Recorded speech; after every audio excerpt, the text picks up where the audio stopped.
আখাউড়ায় পুলিশের মাথা ফাটালো তাহেরি ভক্তরা। ব্রাহ্মণবাড়িয়ার আখাউড়া গিয়াসউদ্দিন আর তাহরি এর মাহফিল থেকে পুলিশের ওপর আক্রমণ হয়েছে। এতে বাবুল নামে এক এসআই এর মাথা ফেটে গেছে। তিনি আখাউড়া উপজেলা স্বাস্থ্য কমপ্লেক্সে চিকিৎসা নিচ্ছেন। আহত বাবুল জানান, শুক্রবার বিকেলে উপজেলার নীলাখাত এলাকায় একটি ওয়াজ মাহফিল চলছিল। এতে ওয়াজ করছিল গিয়াসউদ্দিন তাহেরি। মাহফিল তাড়াতাড়ি শেষ করার কথা বলে তিনি সহ পুলিশ সদস্যরা চলে আসেন। এরই মধ্যে তাদের উপর হামলা হয়। মাহফিল থেকে পুলিশের বিরুদ্ধে উস্কানিমূলক বক্তব্য দেওয়া হয় বলে তিনি অভিযোগ করেন। আখাউড়া থানার অফিসার ইনচার্জ ওসি মোহাম্মদ জানান, মাহফিলের অনুমতি না থাকার কথা বলে পুলিশ চলে আসে।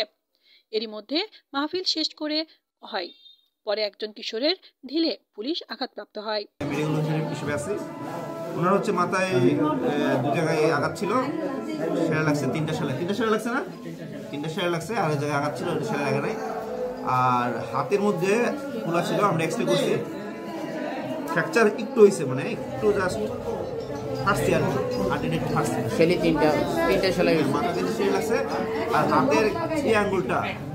আচ্ছা, এটা প্রাথমিক কিছু ওষুধ বলি যে এটা ব্যথাটা একটু ব্যথাটা কমো। কার এখানে মেডিকেল হিসেবে আছে।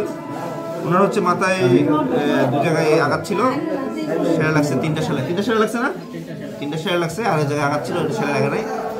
আর হাতের মধ্যে খোলা ছিল, আমরা এক্সরে করছি, ফ্র্যাকচার একটু হয়েছে, মানে একটু জাস্ট ফার্স্ট ইয়ার তিনটা সেরা মাথা তিনটা সেরা লাগছে, আর হাতের এই আঙ্গুলটা একটু ফেটে গেছে।